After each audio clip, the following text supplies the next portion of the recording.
Hi all, and welcome to my third video related to explaining the blockchain. It's the third out of 15 videos. And in this video, we start to go more into the technical topic and we will discuss about public key cryptography. This presentation is for educational purpose only and it is not a financial advice.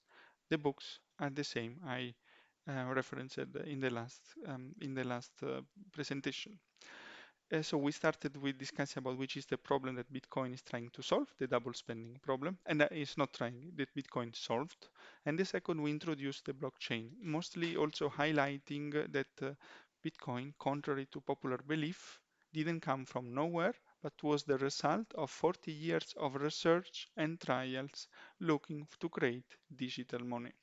And in this video, we will discuss about public key cryptography. Let's start with three definitions. So cryptography is the study of secure communications techniques that allow only the sender and intended recipient of a message to view its content. The term is derived from the Greek and word cryptos, which means hidden. Then we have encryption and decryption. The encryption is the process of turning a plain text, as readable human message, into a ciphertext, so that it is encrypted message and if the encrypted message is intercepted, a snooper can't understand it. Decryption is the process of turning the unreadable ciphertext back into readable plain text.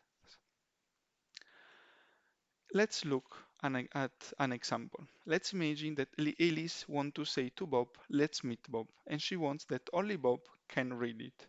They both first agree on a scheme. For example, they agree to use +1 as the key, meaning that each letter is moved one place later in the alphabet. Alice writes the readable text, let's meet Bob, then in it she encrypts it by shifting each letter once to the right and send the ciphertext to Bob. Bob is then using the same key to decrypt the message, and he reads "Let's meet Bob."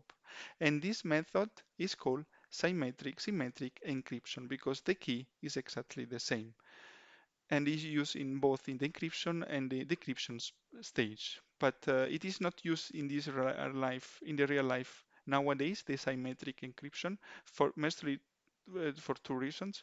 First, it is too easy to spot and break using techniques such as letter frequent analysis.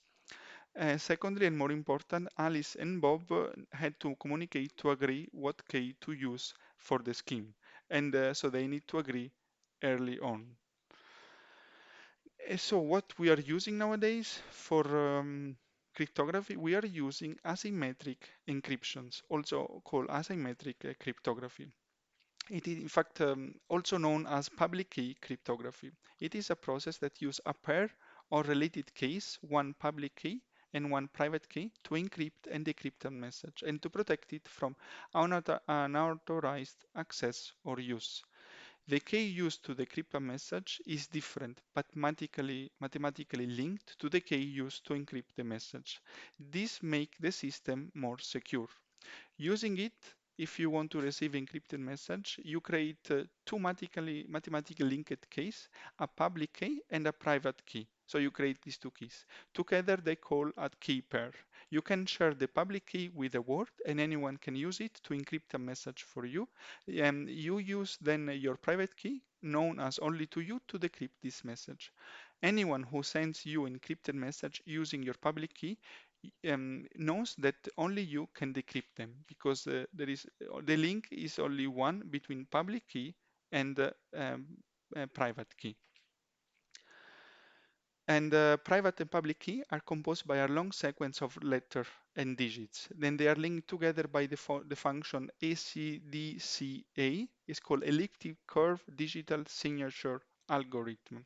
And there are two steps to follow a pair of public and private key. At first, you choose a number between 0 and 2 elevated to 256 minus 1, and this is the private key. And we will discuss about this number.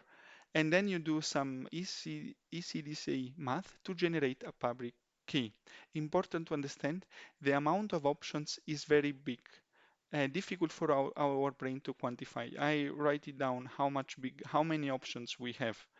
And this number is very, very high and is higher than the amount of atoms in our world. So it's something that our brain is difficult to it's difficult for our brain to understand. Just to give a comparison, there are is higher than all the atoms that are present in our world. And in fact, it is also considered it is so high that it's mathematically impossible to work backwards, meaning to find the private key from the public key. That's it for the third lessons for cryptographic public key. We will see in the next videos, in the next presentation, where Bitcoin is using the cryptographic public key technology. Thanks and have a nice day. See you in one of the next videos. Bye.